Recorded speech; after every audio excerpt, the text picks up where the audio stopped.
Mudando um pouco de assunto, e eu peço desculpas que percorrer, porque o tempo é um pouco curto, eu tenho focado a minha atuação aqui no Senado Federal no tema da segurança pública. Eu acho que é um tema extremamente importante. O Brasil ainda tem índices enormes de criminalidade, seja de crimes de colarinho branco, mas também crimes violentos.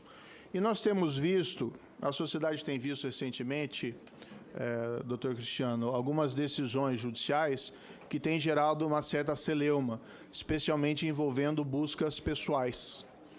Existe um entendimento, por exemplo, do Superior Tribunal de Justiça, de que guardas municipais não podem fazer buscas pessoais. E isso tem gerado invalidação de flagrantes de pessoas encontradas na posse de drogas. Do outro lado, nós vimos recentemente uma decisão de uma corte também inferior, invalidando uma busca pessoal feita pela PM, relacionada a 2 quilos de cocaína e um suposto membro do PCC. Houve uma invalidação pelo entendimento de que não havia uma justificativa para aquela busca, a pessoa mostrou nervosismo, tentou fugir da polícia, segundo pelo menos as informações que eu colhi. Ainda assim foi feita a busca, foi encontrada a droga, mas o processo foi anulado. Tem um caso também sendo discutido no Supremo, que envolve uma discussão sobre busca pessoal e perfilamento racial. E claro que nenhuma busca pessoal pode ser motivada por estereótipos raciais ou coisa dessa espécie. É um caso ainda pendente para ser decidido. E a minha indagação a Vossa Excelência, gostaria de ouvir a sua opinião sobre esse tema. Claro que, se eventualmente ainda está informação, fique absolutamente tranquilo, não é uma pegadinha aqui, nenhum objetivo de fazer isso. Mas se Vossa Excelência já tem uma posição sobre esse tema e que tem gerado uma certa celeuma na sociedade, essas invalidações relacionadas a essas apreensões específicas.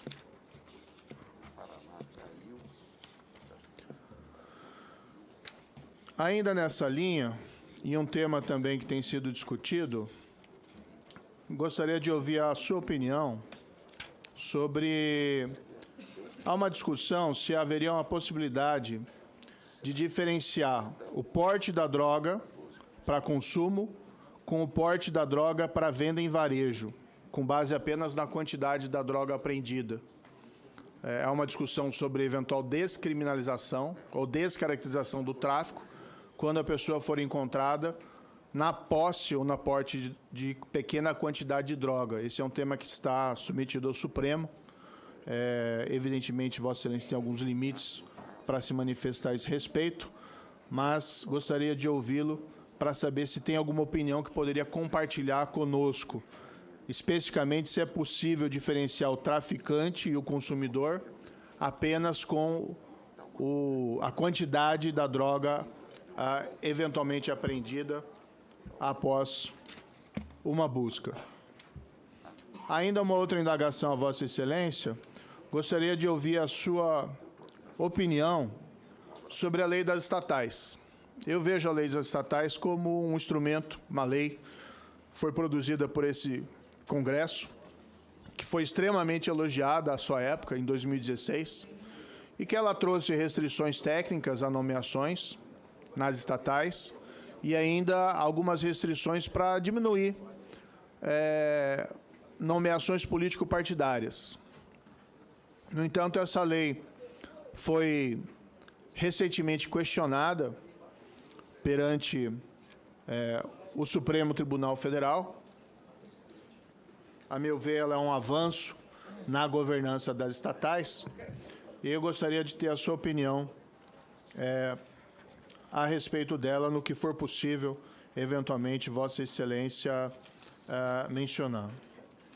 Caminhando aqui para o final, e peço escusas pela quantidade de perguntas, mas é uma sabatina de um indicado ao Supremo Tribunal Federal, e esse é um momento muito importante, tanto para Vossa Excelência como para nós, senadores. Eu gostaria de ouvir a opinião de Vossa Excelência sobre a exclusão de provas ilícitas em processo, e, em especial, se provas ilícitas podem ser utilizadas para sancionar para a punição com objetivo sancionador de qualquer espécie. Por último, e aqui eu finalizo, eu tenho ainda uma pergunta para Vossa Excelência sobre a sua posição sobre o foro por prerrogativa de função. Eu tenho sido bastante crítico ao chamado foro privilegiado.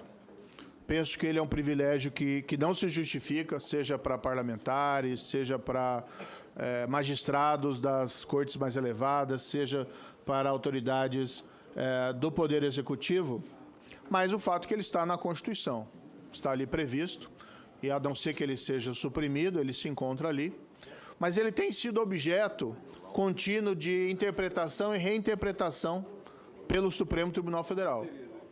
O Supremo Tribunal Federal, no seu entendimento atual, é no sentido, e a meu ver é absolutamente acertado, de que o foro privilegiado se restringe ao ato praticado no exercício da função que confere o foro privilegiado.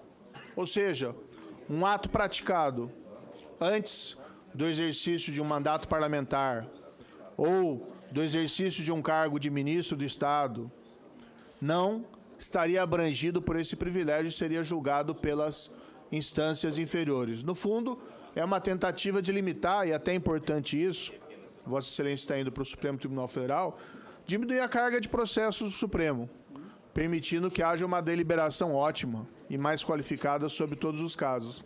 Então, eu gostaria de ouvir, se possível, o seu entendimento sobre esse tema, se Vossa Excelência concorda com essa posição atual do Supremo e a sua visão geral sobre o foro privilegiado. Mais uma vez aqui, só para finalizar, senador Alcolumbre, é uma sabatina, nós temos que fazer perguntas que nós gostaríamos de ter as respostas. Tentei me focar aqui nas questões jurídicas, mas algumas relacionadas especialmente ao seu histórico, né, e a sua relação com o presidente, elas são inevitáveis, já que existem esses questionamentos sobre o princípio da impessoalidade e a eventual independência do Supremo. Eu sei que Vossa Excelência já se manifestou sobre isso, mas é inevitável fazer esse tipo de pergunta. Obrigado. Obrigado, senador Moro. Primeiro suplente inscrito, senador Jorge Seife. Senhor presidente Davi Alcolumbre, senador veneziano, senador Weberton, doutor Zanin, muito bom dia. Parabéns pela indicação do senhor pelo presidente da República. E eu tenho algumas questões, perguntas a fazer ao senhor, algumas inclusive recorrentes aqui, mas entenda que hoje nós, no passado, o presidente Collor de Mello indicou o seu primo, e não foi motivo de indignação. Olha como os tempos mudam. Presidente Bolsonaro, as redes sociais, Instagram, hoje tem gente no Brasil inteiro nos assistindo. Tenho certeza que muitas dessas pessoas ontem não estavam assistindo o Jogo do Brasil, mas hoje o nome do senhor está em todo o território nacional. Veja, o Fernando Collor de Mello indicou seu primo.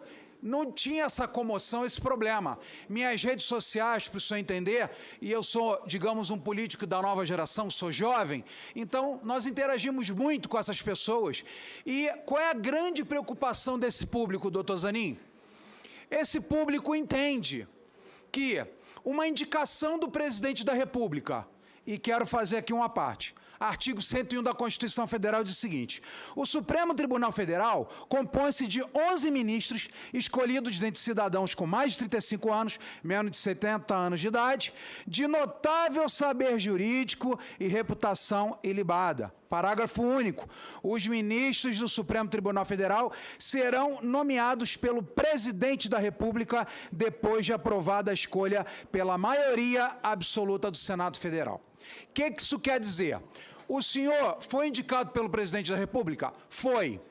O senhor tem notável saber jurídico? Ora, tem opiniões contrárias. Mas eu entendo que o senhor advogou numa causa onde um presidente da República estava inelegível, o presidente da República estava preso, o presidente da República não tinha seus direitos políticos cassados, e hoje é presidente da República. Então, na minha opinião, não sou jurista, não sou advogado, sou administrador de empresa. O senhor, com o seu trabalho, com a sua competência, ainda que haja divergências, o senhor tem sim notável saber jurídico e o senhor conquistou essa vaga e essa confiança do presidente da República.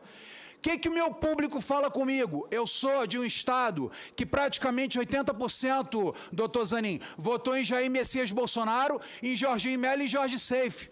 Sou senador de primeira legislatura. E essas pessoas têm uma grande preocupação e eu creio que não é nada contra o senhor. Mas veja, palavras do presidente Lula durante a campanha eleitoral. Eu estou convencido que tentar mexer na Suprema Corte para colocar amigo, para colocar companheiro, para colocar partidário, é um atraso, é um retrocesso, que a República Brasileira já conhece e já conhece muito bem, e eu sou contra. Não é prudente, não é democrático um presidente da República querer ter os ministros da Suprema Corte como amigo. Por outro lado, e nós temos sempre que fazer um exercício cristão e de empatia. Se eu sou... Esquece eu. Presidente Bolsonaro, se hoje o presidente da República fosse Jair Bolsonaro, ele não ia indicar um inimigo. Se eu fosse presidente da República, eu não ia indicar uma pessoa que eu não confio. E eu não posso jogar pedra porque o presidente Bolsonaro indicou André Mendonça, que ele confiava e que tinha uma amizade próxima. Quantas vezes comemos peixe, fizemos eventos, era próximo da primeira-dama e não podemos ser hipócritas e eu não vou ser. Tampouco o ministro Cássio Nunes. Então, presidente Lula tem a sua prerrogativa constitucional em indicar o senhor. Mas, e aí eu digo para o senhor que o meu problema não é contra o doutor Zanin. Independente do meu voto, eu quero que o senhor saiba que a tradição do Senado Federal, a tradição desde a redemocratização da República, nunca nenhum candidato foi, não conseguiu indicação, foi preterido, nunca. Segundo, a CCJ, dos 27 membros, 20 são governistas. E, por último, dentro do Senado Federal, praticamente 2/3 são governistas. Então, eu creio que a vaga do senhor está garantida. E o senhor vai ficar lá praticamente 30 anos. É um cargo longevo de muita responsabilidade. Se Santa Catarina, doutor Zanin, me eleger 4 vezes aqui, o senhor ainda vai estar lá dentro do Supremo Tribunal Federal. Então, o maior problema do catarinense, das pessoas de direita, inclusive hoje tem um editorial do Estadão homenageando o senhor, mas não, né, dizendo que o Senado precisava remover o nome do senhor e por questões que já foram tratadas aqui. Ou seja, o senhor é amigo, é próximo, defendeu o presidente Lula, mas ok. Aonde eu quero chegar, doutor Zanin? Imagina que amanhã chegue para o senhor um processo do presidente Lula para o senhor julgar. E isso, o meu povo que me elegeu, o catarinense, se preocupa. Por quê? Quando o presidente da República indica alguém, essa pessoa fica em suas mãos, seja por gratidão, seja por subserviência, seja por um sentimento de culpa. Então, qual é a preocupação da grande população brasileira e também do meu estado, que é majoritariamente direita? Como que o senhor vai se comportar? Outra coisa, o Supremo Tribunal Federal, que deveria, basicamente, ser um guardião da nossa Constituição, tem evocado para si, melhor dizendo, para si, questões que, no nosso entendimento, atropela as atribuições desse Senado Federal e da Câmara Legislativa. E eu vou lhe dizer 4 questões fundamentais como um homem conservador e cristão que sou. Hoje, lamentavelmente, o Supremo Tribunal Federal vai verificar se a quantidade de droga criminaliza ou não criminaliza. A droga, como o próprio nome diz, doutor Zanin, é droga, é desgraça.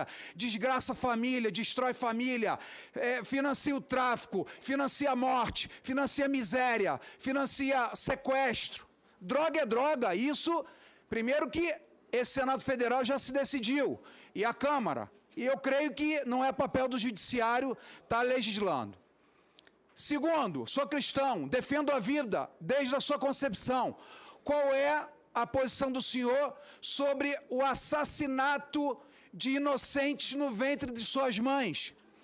Terceiro, marco temporal de terras indígenas. Doutor Zanin, 13,8% do território nacional já é demarcado para indígenas. Eles são, segundo o IBGE, menos de 1 milhão no nosso Brasil. Eles não produzem nada, a FUNAI não deixa eles produzirem, e eles não querem mais terra, querem dignidade, querem trabalho, querem internet, querem caminhonete, querem trator, querem plantar, querem colher. Qual é a posição do senhor? Se o senhor hoje fosse já um ministro do Supremo Tribunal Federal, como é que o senhor trabalharia nessa questão de marco temporal de terra indígena? E para finalizar, e eu já lhe agradeço pela tolerância e paciência, senhor presidente Davi Alcolumbre. Doutor Zanin, eu tenho uma grande... Aqui dentro, onde o senhor está vendo esses senadores aqui, existem aqueles que são frontalmente contra a Lava Jato e outros que são lavajatistas, dito lavajatistas. E eu vou respeitar os dois lados, que também, na minha visão, a Lava Jato trouxe muitos avanços para o Brasil, mas teve suas falhas também. Não estamos discutindo Lava Jato. No entanto, eu fui eleito por 1,5 milhão de catarinenses. Assim como Deltan Dallagnol foi eleito com 350 mil votos do povo do Paraná. O Ministério Público Federal inocentou ele no Paraná. O TRE do Paraná, por unanimidade, ele ganhou, e quando chegou aqui no TSE, ele foi julgado em 66 segundos e tiraram o mandato do garoto. E aí eu digo o seguinte, palavras do... Já estou terminando, senhor presidente.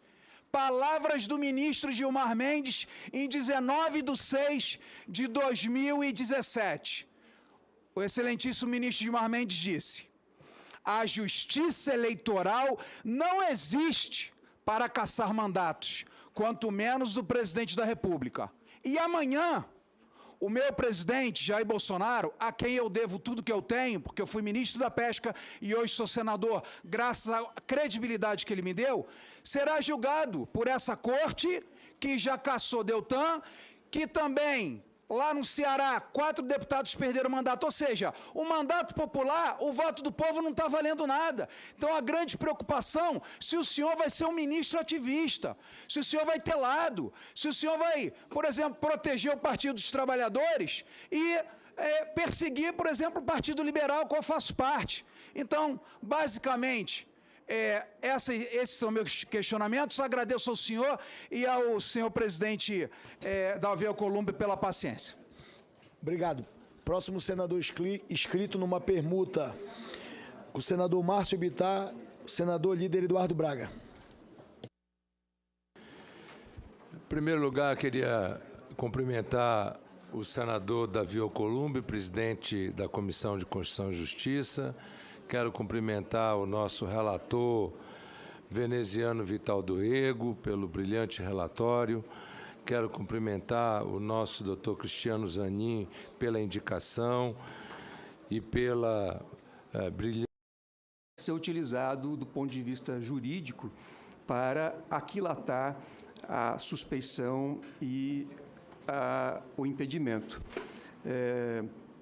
Sem nenhuma crítica, no mundo jurídico, todos nós sabemos que, no passado recente, quase tudo que funcionava em varas especializadas, varas criminais, muitas vezes recebia a etiqueta de lava-jato.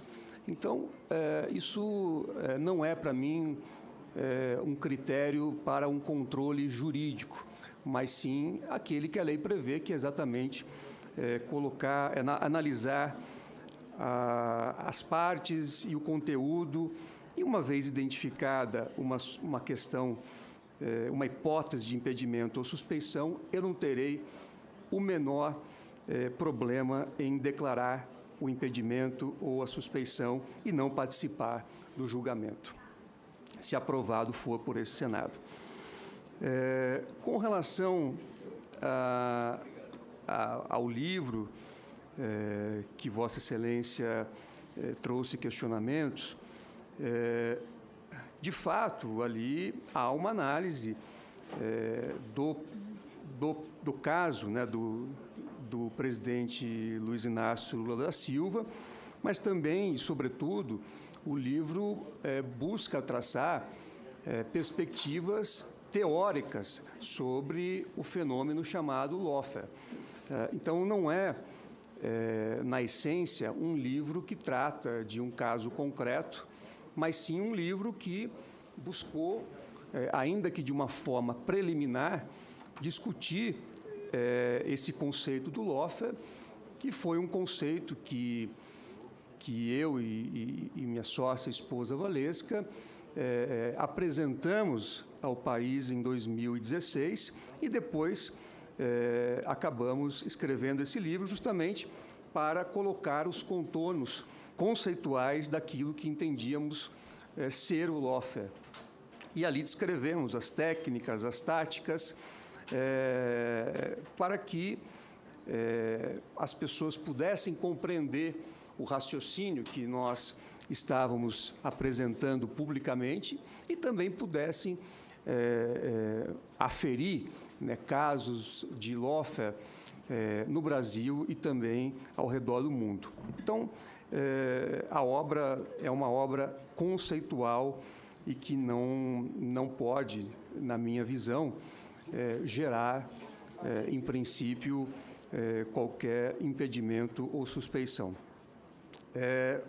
Com relação ao trecho sobre imprensa, eu queria dizer que, e como já disse na minha exposição inicial, que eu defendo de forma veemente a liberdade de imprensa. Defendo a liberdade de imprensa como um direito fundamental, inclusive, daquele que tem o direito de ser informado.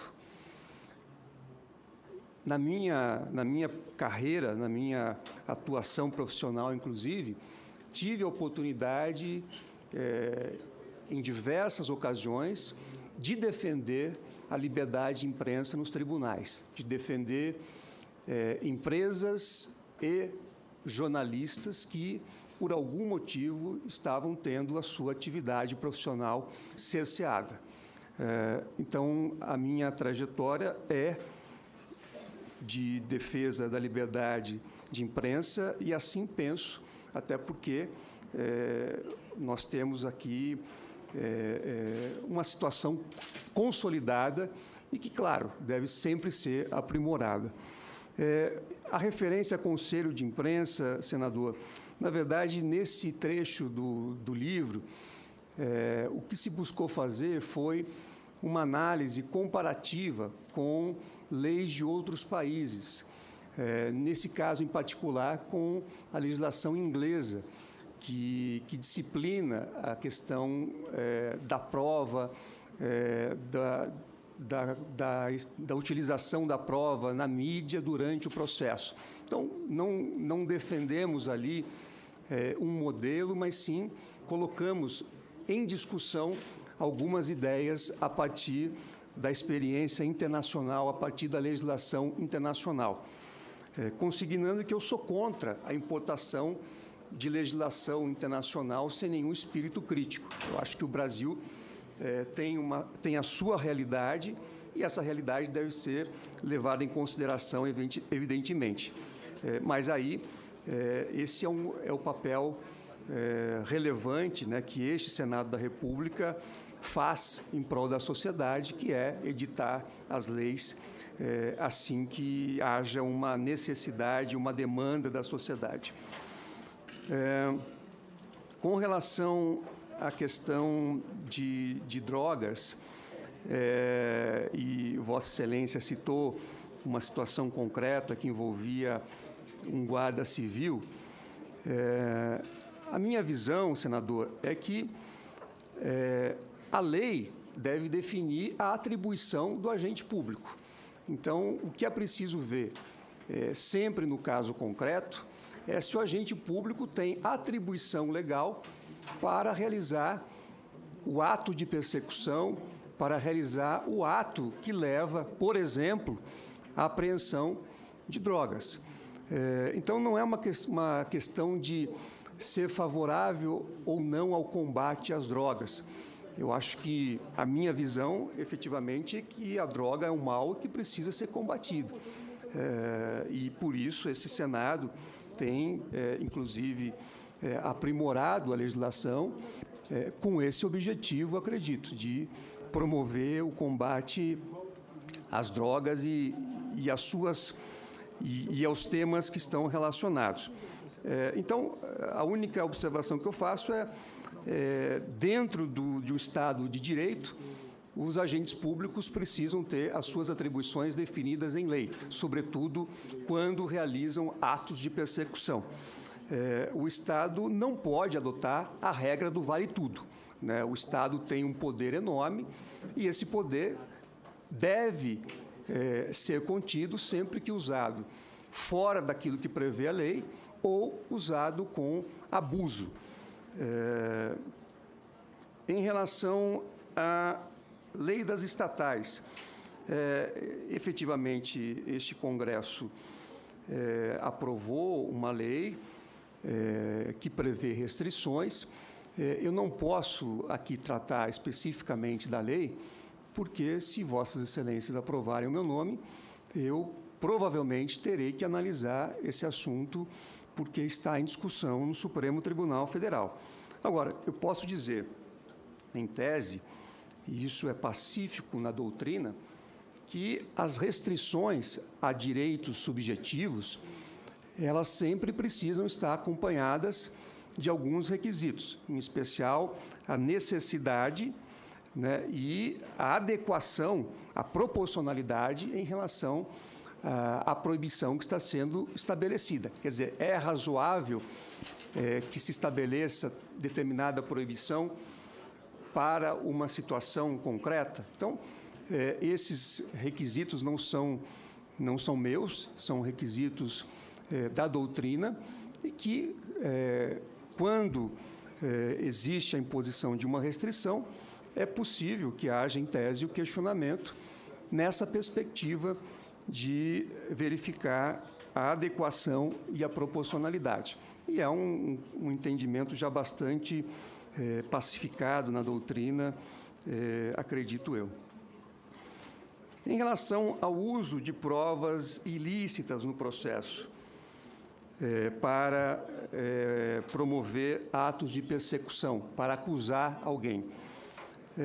Também aqui temos uma visão na doutrina que, de um lado, há autores, há juristas que entendem que a prova ilícita só pode ser usada como meio de defesa, ela pode ser usada, mas exclusivamente como meio de defesa, e há uma outra corrente que entende que se a prova ilícita, mesmo com esse caráter, ela aponta uma determinada conduta ilícita do Estado, ela pode ser usada também para punição do agente.